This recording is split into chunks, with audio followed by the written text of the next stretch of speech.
आपण ऐकत आहात चैत्रली लिखित करार एका लग्नाचा भाग 88. नाव काय होतं त्याचं? तसं तिने कुतूहलाने विचारलं. सॉरी केतू, पण मी त्याला प्रॉमिस केलं आहे की मी नाव कोणाला त्याचं सांगणार नाही. त्यानं थोडं उदास होत म्हटलं. ओके, ठीक आहे, नो प्रॉब्लेम. पण झालंय तरी काय ते तरी सांग. तिने थोडं उदास होऊन म्हटलं. उदास होऊ नको चिमणे, पण खरंच माझी मजबुरी आहे. प्लीज ट्राय टू अंडरस्टँड मी. तो केविलवाणा चेहरा करत म्हणाला. हो रे, मी तुला घेतलं आहे समजून, पण आता झाले काय ते सांग. तिनेही त्याला धीर देत शांत म्हटलं. हं, या गोष्टीला सुरुवात झाली होती आमच्या इंजिनिअरच्या पहिल्या 6 महिन्यात. म्हणजे सुरुवात तशी झाली 12वीतच, शेवटी शेवटी झाली होती. पण आमच्या ग्रुपला भनक लागली होती ती त्या 6 महिन्यात. माझा तो फ्रेंड आणि ही योगिता यांचं चुपके चुपके भेटणं, रात्रभर गप्पा मारणं, चॅटिंगवर असा प्रकार चालू होता. त्याने सांगायला सुरुवात केली. योगिता ही आणि आई अशा दोघींचं कुटुंब. आई दुसऱ्यांच्या घरी चपात्या भांडी वगैरे काम करून योगिताला शिकवत होत्या. तिचं इंजिनियर बनायचं स्वप्न काकूंनी पूर्ण करायचं ठरवलं होतं. त्या गावात पैसा जास्त मिळत नाही, म्हणून ती 12वीत असतानाच इकडे शिफ्ट झाल्या. आता त्या आमचं घर, त्या माझ्या मित्राचं घर अशी मिळून 4-5 घरात काम करत होत्या. त्यांचं काम चोख आणि टापटीप असल्याने कुणाच्या जास्त तक्रारी नसायच्या. त्यामुळे बऱ्याचदा मदतीला ती योगिताही यायची. म्हणजे अजून माझ्या घरी आली नव्हती, पण त्या माझ्या मित्राच्या घरीही जायची. माझा मित्रही चांगला श्रीमंत होता. सगळं काही सुरळीत चालू असताना कधी या दोघांचं चालू झालं हे आम्हा कोणालाच माहीत नव्हतं. पण इंजिनिअरिंगची आमची फ्रेशर पार्टी होती.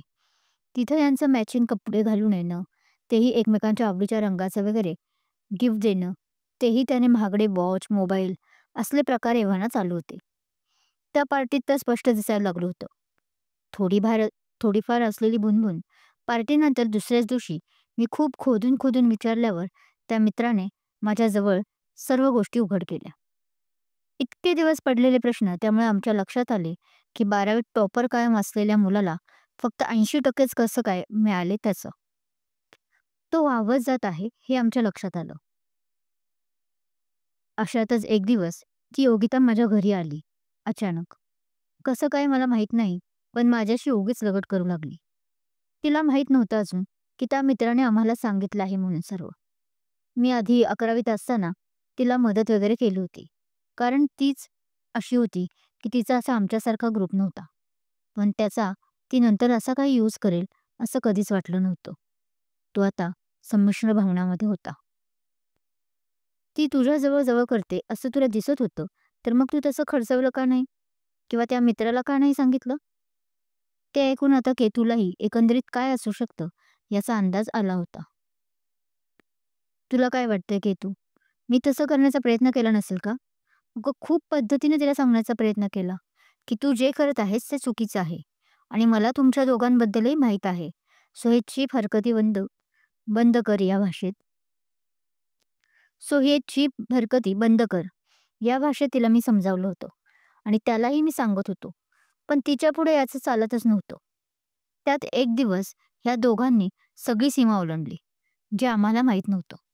पण त्यानंतर 2च दिवसांनी ती आमच्या घरी आली होती रडत. तेव्हा तिने मला तिच्या रडण्याचं कारण सांगितलं. मी तिचं फक्त सात्वन केलं, तेही लांबून. पण तिने माझ्या त्याच मित्रासमोर नाटक असं उभं केलं की मी तिला स्पर्श. तो बोलता बोलता थांबला. पुढे कसं सांगावं या विचारात. तुला काय म्हणायचं आहे ते कळलं मला. डोंट वरी, तू नाही सांगितले तरी चालेल पुढे. तिने त्याचा हात हातात घेतला. नाही, तसं नाही. मला सर्व तुला सांगायचं तर आहेच. ते फक्त तुझ्या आठवणीने ते तर फक्त त्या आठवणीने मला माझा राग येतो. बस म्हणून जरा. तो तिच्या हातावर आपला दुसरा हात ठेवत म्हणाला. तू मला समजून घेशील ना केतू? अगं खरंच मी काहीच केलं नव्हतं. माझ्यावर विश्वास ठेवशील ना? त्याने काकुळतीला येत विचारलं. हो अभि, कुणी काहीही सांगितलं, अगदी तूही माझ्यापुढे येऊन तूच चुकीचं आहे आहे कसा हे सांगितलं तरी माझा त्यावर विश्वास नाही बसणार. कारण मी त्यामागचे रिझन शोधेल की तू असं स्वतःबद्दल का म्हणत आहेस. पण म्हणून तुझ्यावर अविश्वास नाही दाखवणार, तिने त्याला दिलासा देत म्हटलं. Thank you Ketu. खूप मोठं बोझ माझ्या मनावरचं आत्ता उतरलं. अगं, पण माझा तो मित्र, त्याने मात्र माझ्यावर विश्वास कधीच नाही ठेवला. त्याने माझ्यावरच उलट संशय घेतला. त्यात ती योगिता प्रेग्नंट राहिली आणि ते माझं आहे असं सांगू लागली. त्यामुळे तो अजून खचत गेला. आमची दोस्ती संपुष्टात आली. तेव्हा कुणी मला धीर दिला असेल तर ती ऐश्वर्या होती. कारण हिचे कारनामे तिलाही कळत होते. मैत्री तुटल्यामुळे मी अबोल झालो होतो. माझा कोणावरही विश्वास बसत नव्हता आणि तिथूनच माझ्या माझ्या आयुष्यातील डिसिजन ती घेऊ लागली. मी हक्क दिला म्हणून आणि फक्त आमची निखळ मैत्री म्हणून. त्याने बोलता बोलता ऐश्वर्या त्याच्या आयुष्यात काय आहे, तिचं कोणतं स्थान आहे हेही सुचवलं. हम्म, ठीक आहे. तिचा विषय आपण नंतर बोलूयात. आधी ह्यांचं क्लिअर कर. पण तिच्या मनात अजूनही ऐश्वर्यासाठी कटुता होतीच. ओके. त्या योगिताचा माझ्यावरचे ते भलतेसेल ते आरोप ऐकून त्या मित्राने अगं आत्महत्या करायचा प्रयत्न केला. सुदैवाने ऐश्वर्या त्याच्या घरी गेली होती म्हणून त्याचा तो प्लॅन फसला. मग ऐश्वर्यानेच त्याला नंतर सत्य काय आहे ते दाखवून दिलं. ते ऐकल्यानंतर त्याला तर अजून मोठा शॉक बसला की त्यातच त्याला पहिला फटका त्यातच त्याला पहिला झटका आला आणि तो वेडा झाला पुरता. आम्ही खूप सांभाळायचा प्रयत्न केला. डॉक्टर केले, पण उपयोग होत नव्हता. मग शेवटी त्याच्या वडिलांनीच त्याला आपल्याबरोबर विदेशात नेलं. या सर्वात 6 महिने गेले होते. ती योगिताही अचानक एका रात्री गायब झाली. कुठे गेली कुणालाच माहीत नाही. पण आता आता ती परत आली आहे. परत माझ्या आयुष्यात, जे मला नको आहे. माझं तेव्हाही तिच्यावर प्रेम नव्हतं ना आत्ता आहे. त्याने सगळंच आता क्लिअर केलं होतं. पण ती हे का करत होती? ती असं का वागली? आणि ती प्रेग्नंट होती तर ते बाळ? ते बाळ कुठे आहे? केतूच्या मनात मात्र खूप प्रश्न निर्माण झाले होते. ते सर्व मला काहीच माहीत नाही केतू. मी नंतर हा विषय क्लोज केला. घरी सुद्धा त्या मित्राबद्दल किंवा योगिताबद्दल कुणाला माहीत नाही. ह्यात ऐश्वर्याची खरंच खूप हेल्प झाली. पण तीही फक्त माझी मैत्रीण आहे. त्याच्या पलीकडे काही नाही. तो खूप आता रिलीफ वाट तो खूप आता रिलीफ वाटत तर होताच सांगितल्याने, पण त्याची नजर ऐश्वर्याबद्दल सांगतानाही खूप केविलवाणी वाटत होती.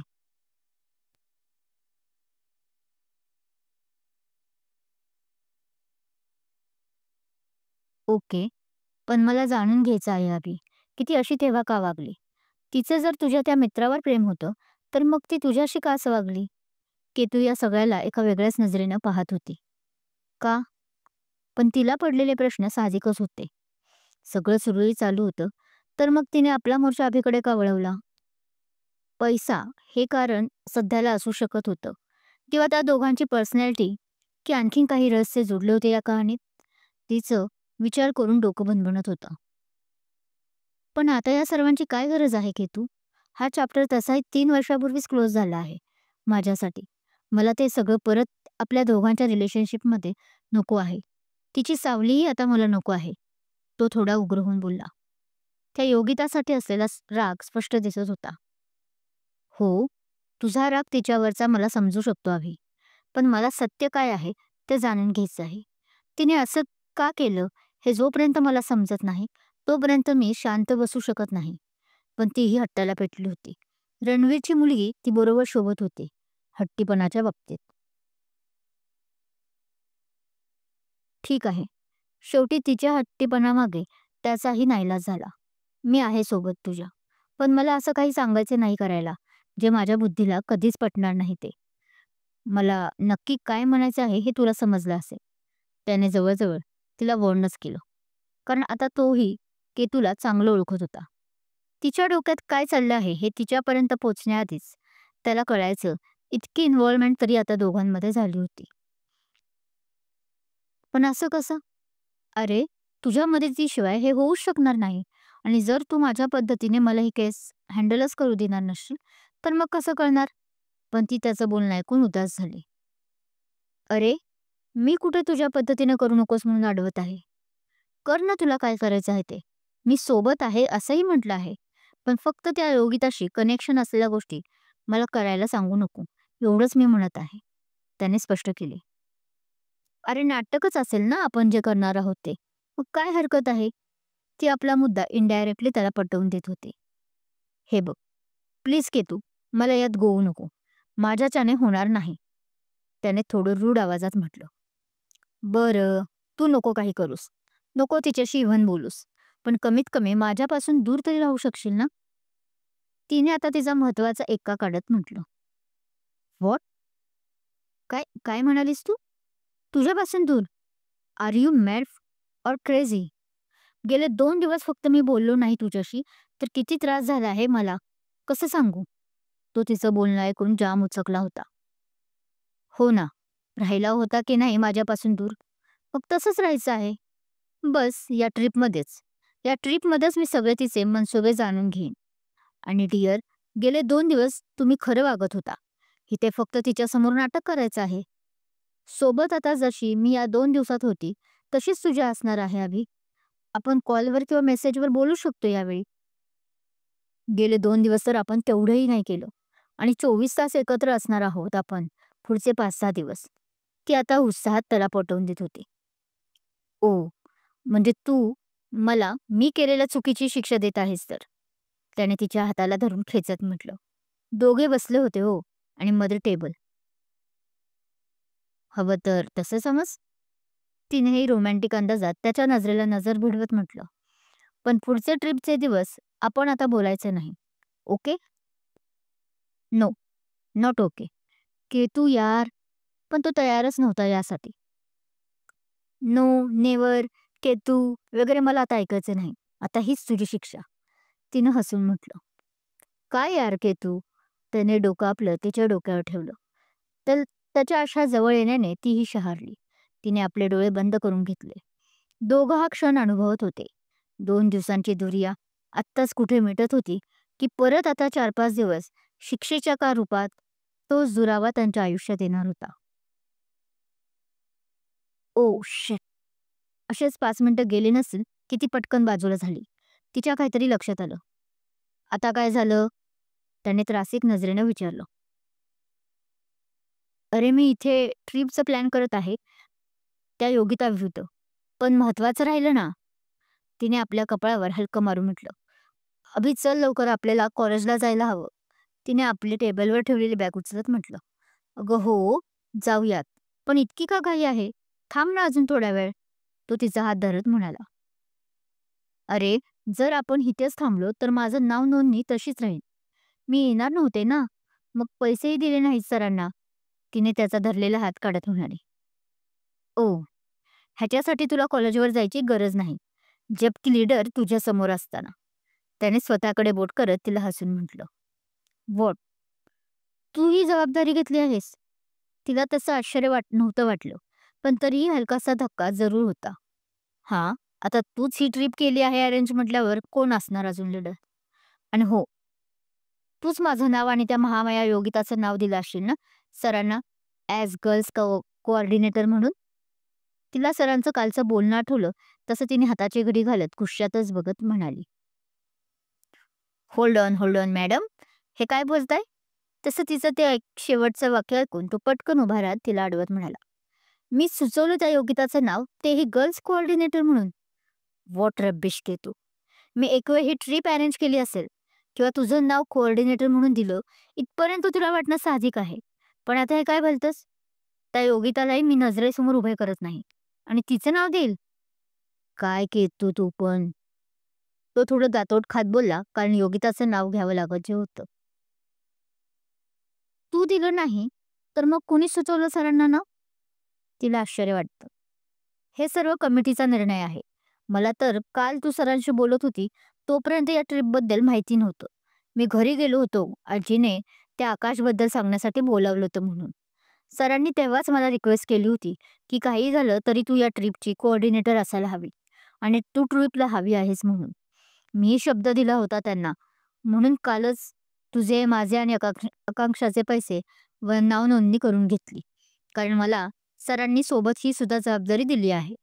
त्याने सर्व काही तिला सांगितले. म्हणून म्हणून तर मला तू खूप आवडतोस अभि. ती आता रोमॅन्टिक होत त्याच्या गळ्यात आपले दोन्ही हात गुंफून म्हणते. का? का आवडतो? तोही तिच्या दोन्ही खांद्यावर हात ठेवून म्हणतो. हेच, बघ ना, तर तुझ्यासारखा बॉयफ्रेंड आहे म्हटल्यावर मला येणारे सर्व प्रॉब्लेम्स माझ्यापर्यंत येणारच नाही. तूच त्याला ढुसक्या ढुसक्या हाताने बंदुकीची नक्कल करत सर्व प्रॉब्लेम्स छूमंतर करशील. तिने हसून म्हटलं. हो, ते तर आहेच मॅडम. पण एक गोष्ट तुम्ही विसरत आहात. तो आता तिचा एक हात काढत म्हणतो. काय? ती दोन्ही भुवया जुळून विचारते. मॅडम, आत्ताच आपण प्लॅन केला, तुम्ही इतक्यात विसरला? विसरलाही? मग पुढचे 4-5 दिवस कसं करणार? तो हसून बोलतो. हां, तो होय. तो लक्षात आहे माझ्या. पण मला हेही माहीत आहे, की तू यातूनही लूपहोल काढशील आणि माझ्यावर येऊन झेप घेणारे प्रॉब्लेम माझ्यापर्यंत येणारच नाही. ती हसून म्हणते. हं. त्यावर तो हसून हुंकार भरतो. दोघे एकमेकांना आता चांगलेच ओळखायला लागले होते. बरं, चल आता जाऊन एकदा कुठपर्यंत नावनोंदणी झाली आहे ते बघायचे आहे. सुहासला कामाला लावलं आहे. बिचारा सकाळपासून वैतागला आहे. शिवाय सरांनी आपल्या 4ही कोऑर्डिनेटरला बोलावलं आहे. मीटिंग आहे. त्याने तिला पुढचा प्लॅन सांगितला. हं. अभि, खरंच जायचंय? मला जाऊ नाही वाटत रे, ती नाटकी रूपात म्हणते. हो बेब्स, मलाही जायची इच्छा नाही. पण आता आपल्यावर कमिटीने यावेळी जबाबदारी टाकली आहे म्हटल्यावर निभावं लागेल की नाही? तो तिच्या एका हातात तिची सॅक आणि दुसऱ्या हातात हेल्मेट देत म्हणतो. हो, ती पाय आपटत नाराजीच्या टोनमध्ये म्हणते. डिअर, उद्यापासून आपलेच दिवस रात्र आहेत. सो आता थोडं काम करूयात? तो तिच्या हाताला घट्ट धरत म्हणतो. ती त्यावर फक्त हसून हो म्हणते. कारण उद्यापासून एक वेगळं पर्व सुरू जे होणार होतं त्यांचं. ते असं पहिल्यांदाच जे चालले होते. तीच स्वप्न पाहत ती त्याच्या मागे बाईकवर जाऊन बसते आणि दोघंही कॉलेजकडे जायला निघतात. काय असेल पुढे प्लॅन? योगिताचं खरं रूप काय आहे? हे जाणून घेण्यासाठी ऐकत रहा करार एका लग्नाचा. कथा आवडत असल्यास लाईक करा, कमेंट करा, शेअर करा. आणि हो, अजूनही माझा चॅनल सबस्क्राईब केला नसेल तर सबस्क्राईब जरूर करा. Thank you.